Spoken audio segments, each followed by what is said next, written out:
اس غذا کا انتظام کرنا سب سے بڑا احسان ہے. اس کے بعد اس دنیا میں لانا، اس کی آب و ہوا، یہاں پہ زندگی دینا، اس کے بعد اور بڑا ہونے کے بعد راہ بتانا، ہدایت دینا، ایمان دینا. ہمیں اسلام میں ایمان والے گھر میں پیدا کرنا ہی اللہ کا سب سے بڑا احسان ہے. اور اس کے جو احسان ہیں وہ سب سے بڑی رحمتیں اور برکتیں ہیں اس کی.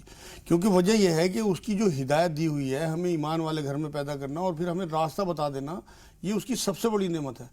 آپ یہ دیکھیں کہ لوگ کہتے ہیں کہ مال یا صحت یا جو بھی چیزیں جائیداد وغیرہ یہ نعمتیں، یہ نعمتیں نہیں ہیں. اصل نعمت ہدایت ہے.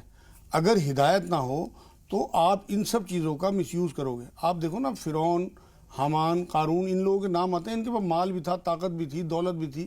اگر آپ کے پاس ہدایت نہیں ہے تو آپ کا علم پتہ نہیں کیا کیا شر پھیلائے گا دنیا میں. آپ کا مال پتہ نہیں کیا کیا شر پھیلائے گا. آپ کی طاقت، آپ کا رتبہ، آپ کی کرسی، کیا کیا شر آپ دیکھتے ہو دنیا میں. جن لوگوں کے پاس ہدایت نہیں ہے یا جو لوگ ہدایت والے گھر میں پیدا ہونے کے باوجود ہدایت پہ نہیں آتے، ان سب کا معاملہ ایک سا ہے اور وہ اللہ کی نظر میں برابر ہیں. بالکل تباہی اور بربادی کسی نہ کسی صورت میں یا ذلت و مسکنت ان کا مقدر کر دی جاتی ہے.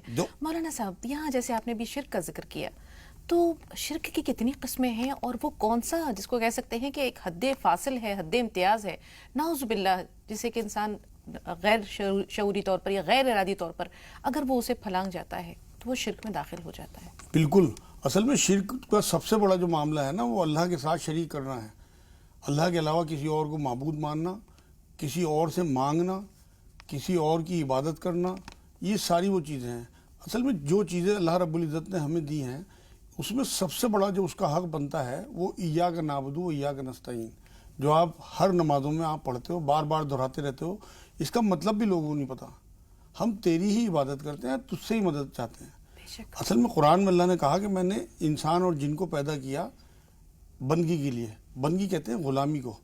اور غلام جو ہوتا ہے وہ 24 گھنٹے کا ہوتا ہے. نوکری تو 8-10 گھنٹے کی ہوتی ہے، غلامی 24 گھنٹے کی ہوتی ہے.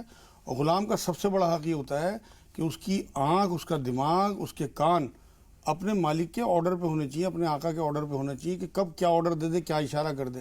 فرشتوں نے سوال بھی کیا تھا تخلیق آدم کے وقت کہ تم یہ مخلوق، اے اللہ تعالیٰ، یہ مخلوق آپ کیوں بنا رہے ہیں؟ عبادت اور بندگی کے لیے تو ہم موجود ہیں. جی سورہ بقرہ میں شروع میں ہی فرشتوں کا سوال ہی آیا تھا. تو اللہ رب العزت نے انہیں یہی جواب دیا تھا کہ تم وہ نہیں جانتے جو میں جانتا ہوں. اصل میں انہوں نے پہلے جنوں کو دیکھا تھا نا، انہوں نے یہاں پہ ہنگامہ برپا کیا تھا. اللہ نے جنوں کو پہلے بھیج، تو اس ہنگامے کو دیکھ کے فرشتوں کو یہ لگا کہ یہ ایسا نہ ہو کہ ایک اور مخلوق ایسی آ جائے تو ہنگامہ مچائے. لیکن انہیں یہ نہیں پتا تھا کہ اللہ رب العزت نے اسے علم سے بھی نوازا ہے. اور علم اور اختیار ایسی چیزیں ہیں کہ انسان کو کہیں سے کہیں پہنچا دیتی ہیں، زمین میں بھی گاڑ دیتی ہیں اور آسمانوں پہ بھی لے جاتی ہیں. تو یہاں ایاک نعبد و ایاک نستعین میں جو میں کہہ رہا تھا آپ کو، اور غلام کا سب سے بڑا کام جو ہے وہ اپنے مالک کے، اپنے آقا کے حکم پہ، اس کے اشاروں پہ اپنی جان، اس کی اپنی کوئی خواہش نہیں ہوتی. اس نے سرنڈر کیا ہوا ہوتا ہے اپنی تمام خواہشات کو اپنے آقا کے اشاروں پہ. تو اب اللہ کا حق ادا کرنا اصل میں یہ ہے کہ اس کے احکامات کو مانا جائے، جن چیزوں سے اس نے روکا ہے اس سے روکا جائے، جن چیزوں کو کرنے کو کہا ہے ان سے کرا جائے، بلکہ جن چیزوں سے روکا ہے ان سے تو دور ہی رہے، ان کے قریب بھی نہ پھٹکے. یہ ہے اللہ کا حق ادا کرنا. اگر آپ اللہ کے احکام نہیں مانتے تو جتنے اللہ رب العزت کے احسان ہیں، اگر آپ ان کا حق ادا نہیں کرتے تو اس کا مطلب آپ جو ہیں وہ ظالموں میں گنے جائیں گے اللہ کے ہاں. آپ اللہ کا حق ادا نہیں کر رہے. اور اللہ کا سب سے بڑا حق یہ ہے کہ آپ اس کی بندگی کریں، اور بندگی بھی اس شکل میں کہ اس کا ایک ایک احکام کو، اس کی ایک ایک آرڈر کو، اس کی ایک ایک مطلب جو جس وجہ سے اس نے دنیا کو کائنات، جو آپ نے حدیث قدسی پڑھی ہے، مقصد کیا تھا کہ اللہ کی معرفت حاصل کریں، اللہ تک رسائی ہو ہماری. تو اس کی چیزوں میں، اس کی کائنات میں، اس کی آیتوں میں، اس کی نشانیوں میں غور و فکر سے ہی ہم معرفت حاصل کر سکتے ہیں. تو اللہ رب العزت کا سب سے بڑا کارنامہ اس کائنات کو بنانا، رسول اللہ صلی اللہ علیہ وسلم کو بنانا، حضور کی ذات میں، حضور کی زندگی میں. 63 سال کی زندگی یہ ہے، آسمانوں کی زندگی الگ ہے، اس میں غور و فکر کرنا، قرآن کی آیتوں میں غور و فکر کرنا، کائنات یونیورس میں پھیلی ہوئی جو بھی چیزیں ہیں ان میں غور و فکر کرنا. ان غور و فکر سے آپ اللہ تک پہنچ جاؤ، کیونکہ کریشن میں غور و فکر سے ہی کریٹر تک پہنچا جا سکتا ہے. کیا بات ہے، بالکل صحیح مولانا صاحب. جیسے ابھی دیکھ رہے ہیں، آپ نے بتایا کہ اسلام کا معنی ہی جو ہے وہ سر تسلیم خم کر دینا ہے، کامل اطاعت ہے. اس کے بعد جب ہم اللہ کی بندگی بجا لاتے ہیں، اس کی ذات میں، اس کے صفات میں کسی کو یکتا نہیں، کسی کو جو ہے وہ شریک نہیں لاتے، شریک نہیں قرار دیتے، یکتا ہے، بے مثل ہے وہ، نہ اس جیسا ہے، نہ اس نے کسی کو پیدا کیا ہے، نہ وہ کسی سے پیدا ہوا ہے. تو اس کی ذات اور صفات میں بھی ہم کسی کو شریک نہیں کرتے. اب آتا ہے تیسرا مرحلہ، جیسے کہ آپ نے بتایا، عبادت اور تدبر اور تفکر. تو آپ نے فرمایا کہ تدبر اور تفکر سے ہی ہم اللہ تک پہنچ سکتے ہیں. ہم آج خود کو کہاں پاتے ہیں مولانا صاحب؟ ہم تو فرائض کو یوں ادا کرتے ہیں کہ بھئی ہم پہ 5 نمازیں فرض ہیں، 5 نمازیں ادا کر دیں. قرآن پاک کو بھی ہم ایک فریضہ سمجھ کر ادا کرتے ہیں. ہم کہاں اس کی ایک ایک آیت کو پڑھ کر غور کرنے کی کوشش کرتے ہیں، اس کی تفسیر، اس کے معنی کو جاننے کی کوشش کرتے ہیں. تو کہیں نہ کہیں ہم تو خلاف ورزی کر رہے ہیں. جی اصل میں مسئلہ یہی ہے جو آپ کہہ رہی ہیں کہ ہمیں عبادت کا مفہوم ہی نہیں پتہ. یہ جو نماز ہے یا قرآن کی تلاوت ہے، یہ جو بھی نیکی کام ہے، یہ تو ایک حصہ ہے عبادت کا، بندگی کا. اصل بندگی تو 24 گھنٹے کی ہوتی ہے کہ آپ نے ہر حال میں اطاعت. 5 نمازوں میں کتنا ٹائم لگ جائے گا؟ بہت اچھی بھی اگر آپ نے پڑھی تو 1 گھنٹہ لگ جائے گا ٹوٹل. اصل بات 1 گھنٹے کا نہیں ہے، اصل بات 24 گھنٹے کی ہے. آپ کی ایکٹیویٹیز، یہاں تک کہ آپ اپنی ماں کے پاس ہیں، اپنی بہن کے پاس ہیں، اپنی بیوی کے پاس ہیں، اپنی اولاد کے ساتھ ہیں، پڑوسیوں کے ساتھ، رشتہ داروں کے ساتھ، آپ کا سلوک، آپ کا رویہ، یہ 24 گھنٹے دیکھا جائے گا، گنا جائے گا کہ آپ نے کن کن احکامات کو توڑا، کن کن احکامات کی پاسداری کی. تب آپ کا فیصلہ ہوگا کہ آپ واقعی اللہ کے بندے تھے یا نہیں تھے. اصل بات یہ ہے کہ ہم کتنی خوش اترے ہیں کہ ہمارا ایمان ہے، ہم مسلمان ہیں. آپ ایک مثال سمجھیں، آپ کسی بینک میں نوٹ لے کے جائیں، وہ گڈی آپ اندر دیں، اگر وہ بینک والا ایکسیپٹ کر لے کہ ہاں یہ نوٹ ہے، تب تو وہ نوٹ ہے. اگر وہ واپس کر دے تو ردی ہے.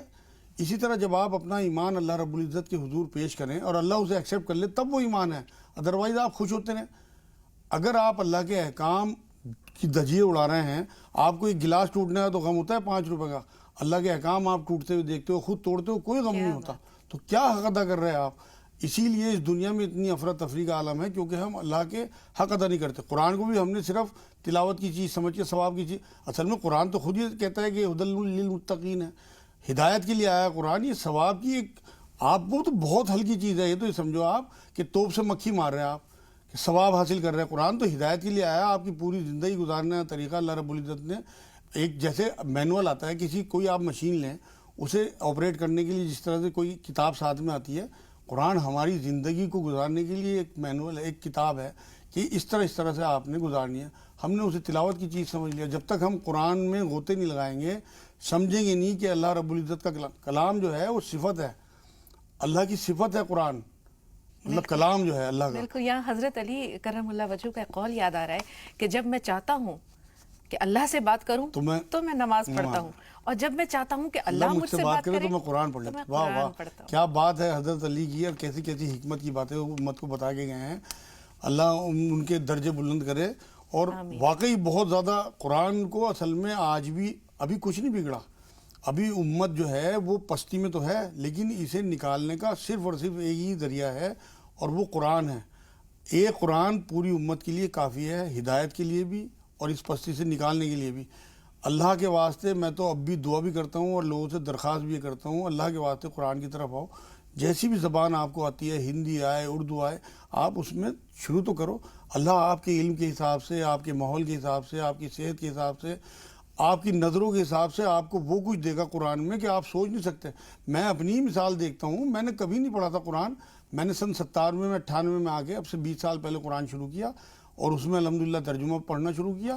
آپ یقین کریں میرا کوئی دن ایسا گزرتا نہیں کہ قرآن کی بات نہ ہو. جب آپ کو قرآن میں مزہ آنے لگے گا اور آپ کو لذت آنے لگے گی، آپ کی تو گفتگو میں، آپ کی محفلوں میں، آپ کی کھانے کی ٹیبل پہ، آپ کے دسترخوان پہ، آپ کے گھر میں، آپ کے بچوں میں آپ مثالیں دیا کرو گے. اپنی بیوی سے بات کرتے ہوئے آپ کہو قرآن میں تو یہ کہا گیا ہے، قرآن میں اللہ نے یہ فرمایا ہے. اپنے بچوں کو، بیٹا آپ یہ کیا کر رہے ہیں قرآن میں تو یہ، لیکن معلومات ہوگی جبھی تو آپ یہ باتیں کرو گے. بالکل مولانا صاحب، اللہ رسول پاک صلی اللہ علیہ وسلم نے حجۃ الوداع کے موقع پہ بہت خوبصورت بات کہی تھی کہ میں تمہیں 2 چیزیں چھوڑے جا رہا ہوں، جب تک اس کو مضبوطی سے تھامے رہو گے ہرگز گمراہ نہیں ہوں گے. ایک اللہ کا کلام قرآن مجید، اور دوسرے میری سنت. تو ہم نے تو رسول پاک کی سنت کا احیاء کیا کرتے ہیں، ہم نے تو قرآن پاک کو ہی فراموش کر رکھا ہے. صرف ہم اس کو، قرآن پاک کو ثواب حاصل کرنے کے لیے عربی میں پڑھ لیتے ہیں. ہم کبھی یہ کوشش نہیں کرتے کہ بے شک ہم کچھ آیات پڑھیں. ضروری نہیں کہ پورا 1 سپارہ پڑھ لے، پورا 1 پارہ پڑھ لے، ایک رکوع بھی شروع کر دیں، ایک رکوع پڑھیں، لیکن اس کی ترجمہ تو جاننے کی کوشش کریں، کیونکہ عربی ہماری زبان نہیں ہے. نہیں ہماری زبان نہیں ہے، زبان سیکھنی چاہیے. آپ دیکھیں نا یہ زندگی 60-70 سال کی زندگی گزارنے کے لیے ہم کتنے سال لگاتے ہیں علم سیکھنے کے لیے، جاب کے لیے اور بزنس کے لیے. MBA کر رہے ہیں کتنے سال لگتے ہیں. ایک سال بھی اگر آپ قرآن کے لیے عربی سیکھنے کے لیے دیں تو انشاءاللہ آ جائے گا. اصل میں بات یہ ہے نا کہ قرآن سے محبت، قرآن کی حقیقت اگر آپ کو اندازہ ہو جائے کہ کس طرح سے اللہ رب العزت نے اس میں ہمارے لیے ہدایات اتاری ہیں، تو آپ بنا قرآن کے بے چین رہیں گے. آپ رہ ہی نہیں سکتے. میں خود اپنی مثال اسی لیے لوگوں کو ترغیب دلانے کے لیے بیان کر رہا ہوں کہ میں بے چین رہتا ہوں اگر میں قرآن نہ پڑھوں ترجمے سے. اور اس کی جو تفسیریں بزرگوں نے لکھی ہیں، جو لوگ منع کرتے ہیں قرآن کا ترجمہ پڑھنے کے لیے، بس ان کی نیتوں پہ تو شک نہیں کیا جا سکتا، مگر اللہ کے ہاں وہ خدا نخواستہ پکڑے گئے تو بہت برا حال ہوگا. کیونکہ قرآن میں اللہ رب العزت نے خود یہ بات کہی ہے سورہ قمر میں بار بار کہ میں نے ہدایت کے لیے اتارا ہے اور اسے آسان کیا ہے سمجھنے کے لیے. ہے کوئی ہدایت لینے والا؟ مولانا صاحب اس پہ قرآن سے دوری کے اسباب کیا ہیں؟ یعنی کیوں دور ہوتے جا رہے ہیں لوگ، یا لوگ قرآن پاک پڑھنے کی کوشش کیوں نہیں کرتے، سمجھنے کی کوشش کیوں نہیں کرتے؟ کیا آخرت پر ایمان نہیں رہا، کمزور ہو نہیں، گیا؟ آخرت پہ تو ایمان ہے مگر یقین نہیں ہے. ایک تو ہوتا ہے معلوم علم، آخرت کا علم تو ہے لوگوں کو لیکن یقین نہیں ہے. یقینی کمی آ گئی. یہ سب سازشوں کے تحت قرآن سے دور کیا گیا امت کو، اور قرآن کو صرف تلاوت پہ لگا دیا گیا. اصل میں جو حق تھا قرآن کا، پھر وہی بات میں جو کہہ رہا ہوں، قرآن کہتا ہے کہ جو کسی چیز کا حق ادا نہ کرے وہ ظالم ہے. تو وہ قرآن کا حق ادا نہیں کر رہی امت، اسی لیے اتنی پستی میں ہے، اسی لیے اتنا زیادہ برا حال ہے. اگر یہ قرآن کا حق ادا کرنے لگے، قرآن کا حق جو ہے قرآن نے جگہ جگہ 5 حق قرآن کے بیان کیے ہیں. اس کی تلاوت جس طرح اس کا حق ہے، تجوید کے ساتھ سیکھ کے اس کی تلاوت کی جائے، اور روز کے معمول کے ساتھ قرآن کی تلاوت کو. جو لوگ یہ کہتے ہیں کہ قرآن صرف ترجمہ پڑھ لیا جائے کافی، وہ بھی ٹھیک نہیں ہے. کیونکہ قرآن عربی زبان میں آیا، عربی زبان اللہ کے رسول صلی اللہ علیہ وسلم کی زبان ہے. سب سے پہلے حدیث ہی قرآن ہے. تو حضور کی سنت سب سے بڑی یہی ہے کہ قرآن کی تلاوت کی جائے، اس کے بعد اسے سمجھا جائے، اس میں غور و فکر کیا جائے، اس کی لوگوں میں دعوت دی جائے، اس پہ عمل کیا جائے. یہ 5 حق قرآن جگہ جگہ اپنے بیان کرتا ہے. ان حق سے ہی ہم دور ہو گئے. صرف ایک ادا کر رہے ہیں، حق ادا کر رہے ہیں کہ ہم اس کی تلاوت کر رہے ہیں. یہ تو 20% ہوا. 5 حق قرآن کے بار بار علماء دین بھی، سب بزرگان دین بھی بیان کرتے رہتے ہیں. آپ 20% پہ رہیں گے تو 80% تو آپ کو نقصان ہی ہوگا. ظاہر سی بات ہے اگر آپ قرآن کا حق ادا کریں گے تو آپ اللہ کی نظر میں ظالم نہیں ہوں گے. پھر اللہ کی طرف سے ہدایات، برکتیں، رحمتیں، ایسی چیزیں ملیں گی. آپ یقین کرو، برکت کہتے ہی اسے ہیں کہ آپ کی کم پیریڈ میں، کم چیزوں میں اضافہ، اندیکھا اضافہ. جب آپ اللہ کے احکام مانیں گے، اس کے کلام کو مانیں گے، اس میں غور و فکر کریں گے تو ایسی برکتیں آپ کی زندگی میں آئیں گی، آپ کی عمر میں، آپ کی صحت میں، آپ کے وقت میں، آپ کی اولاد میں، آپ کے مال میں، کہ آپ تصور نہیں کر سکتے. بھائی برکت ہوئی، وہی برکت کیا چیز ہے؟ برکت انسین چیز ہے کہ جو آپ کو نظر بھی نہ آئے اور آپ کی چیزوں کو بڑھا دے. بالکل ماں صاحب، اللہ کا راضی ہو جانا یہ بہت بڑی بات ہے، اور اللہ کو راضی کرنے کے لیے کتنی ساری چیزیں ابھی آپ نے بیان کر دی. انشاءاللہ موقع ملے گا تو گفتگو کے سلسلے کو آگے ضرور لے چلیں گے. لیکن یہاں وقت ہو رہا ہے ایک چھوٹے سے بریک کا، اور بریک کے بعد ناظرین اپنے ہم کالرز کو شامل کریں گے اس پروگرام میں. آپ دیکھتے رہیں رائے نجات.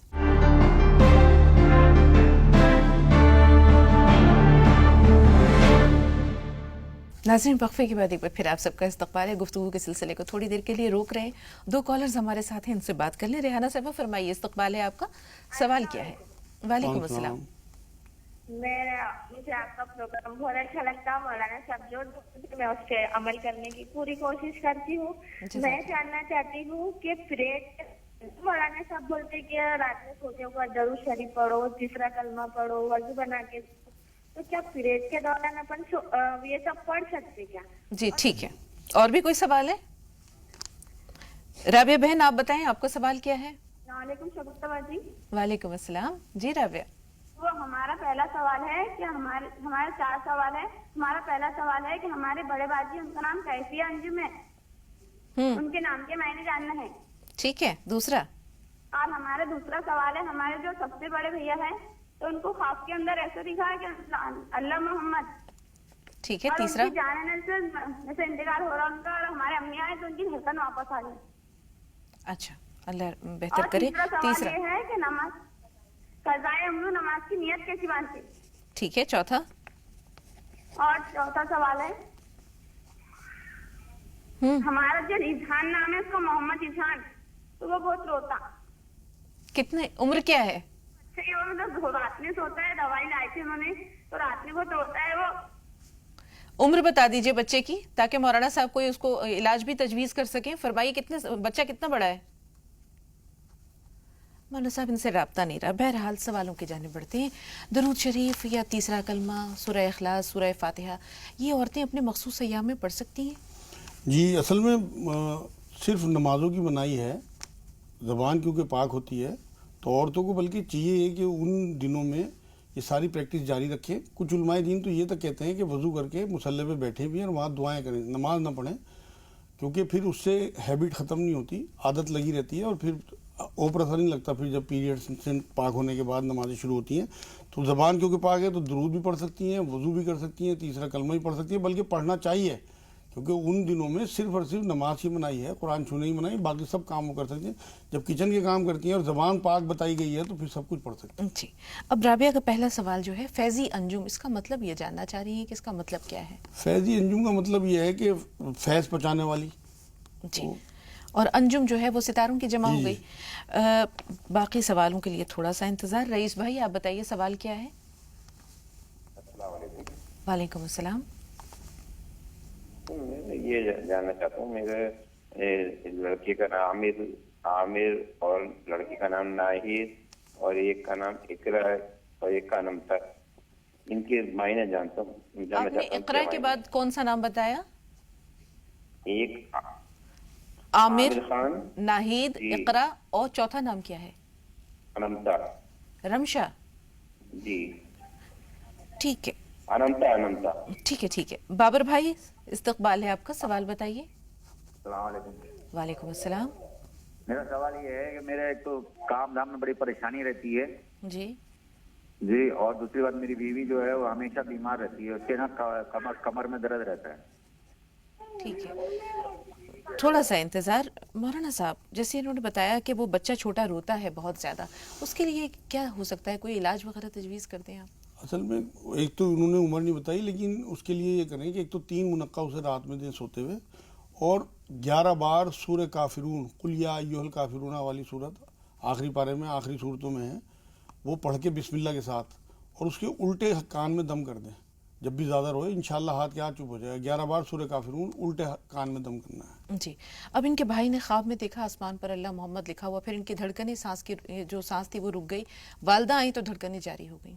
جی بس مبارک خواب ہے. ویسے تو الحمدللہ کچھ انہیں صدقہ وغیرہ کرنا چاہیے اور شکر منانا چاہیے کہ انہیں اللہ رب العزت نے خواب میں اپنا نام اور رسول کا نام دیا. ٹھیک ہے، چوتھے سوال کے لیے تھوڑا سا انتظار. رابعہ قضاء عمری کے بارے میں بھی جانیں گے. غزالہ صاحبہ کا سوال لے رہے ہیں. بتائیے بہن سوال کیا ہے؟ مطلب کسی آیات بتائیے جو ہم پڑھیں اور ہمارا مکان بن جائے. ٹھیک ہے، مکان کی تعمیر کے لیے پہلے قضاء عمری کی نیت بتا دیں. مولانا صاحب کیسے نیت کی جائے گی؟ اصل میں نیت تو کہتے ہیں دل کے ارادے کو، اور اگر کبھی نماز کوئی قضا ہو جائے تو اسے ادا کر دیں. نیت کا معاملہ تو یہی ہے کہ ذہن میں رہنا چاہیے کہ ہم کیا پڑھ رہے ہیں. باقی تو کوئی زبان سے نیت کرنے کی بہت زیادہ کوئی ضرورت نہیں ہے، صرف ذہن میں ہونی چاہیے کہ ہم یہ فلا نماز پڑھ رہے ہیں. بہت بہت شکریہ. خورشید بتائیں سوال کیا ہے؟ ہاں، فرحان پڑھائی میں ہوشیار نہیں ہے، اس کے لیے کچھ بھی. فرحان کی عمر کیا ہے؟ 12 سال کا ہے. ٹھیک ہے جی. مولانا صاحب کام میں رکاوٹیں آ رہی ہیں، یہ بابر صاحب کا سوال ہے. ہاں اصل میں یہ تھوڑا سا اپنی نمازوں کی پابندی کریں اور غصہ نہ کریں. غصہ آنا تو سنت ہے، کرنا گناہ ہے. حضور صلی اللہ علیہ وسلم پی لیا کرتے تھے. اگر یہ اپنے غصے پہ قابو رکھیں گے تو انشاءاللہ ان کا بہت جلدی 5 نمازیں اپنی درست رکھیں، اور 300 بار یا ذوالجلال والاکرام، اور 300 بار یا ولی یا والی یا نصیر، 40 بار آیت کریمہ لا الہ الا انت سبحانک انی کنت من الظالمین روز پڑھیں. آپ دیکھیں گے انشاءاللہ کتنی جلدی آپ کے سارے کام بن جاتے ہیں. کوئی قرض نہیں رہے گا، انشاءاللہ بالکل سیٹ ہو جائے گا. ایک بار دوہرا دیجیے مولانا صاحب کیونکہ 300 بار یا ذوالجلال والاکرام، 300 بار یا ولی یا والی یا نصیر، اور 40 بار آیت کریمہ لا الہ الا انت سبحانک انی کنت من الظالمین. بہت شکریہ. امید ہے کہ بھائی نوٹ کر لیا ہوگا آپ نے. نہیں، انہوں نے ایک کمر کے درد بھی بتایا تھا اپنی جی بیوی اس کے لیے تھوڑا سا انتظار. 2 کالرز ہمارے ساتھ ہیں، جی. پہلے ان کا سوال لے لیں. کافی دیر سے انتظار کر رہی ہیں. رابعہ پہلے آپ بتائیے سوال کیا ہے؟ ہیلو، السلام علیکم. وعلیکم السلام. جی بہن. وہ میں یہ کہہ رہی ہوں، میں گاندھی سماجی سے بول رہی ہوں گی رازیہ. جی اپنا سوال بتائیے. وہ میرا نا شوہر غصہ بہت کرتے ہیں میرے اوپر. نام کیا ہے؟ آپ اپنے شوہر کا نام بتائیے. میرے شوہر کا نام ہے غفار خان. غفار خان. ہاں ٹھیک ہے. عالیہ آپ بتائیے سوال کیا ہے؟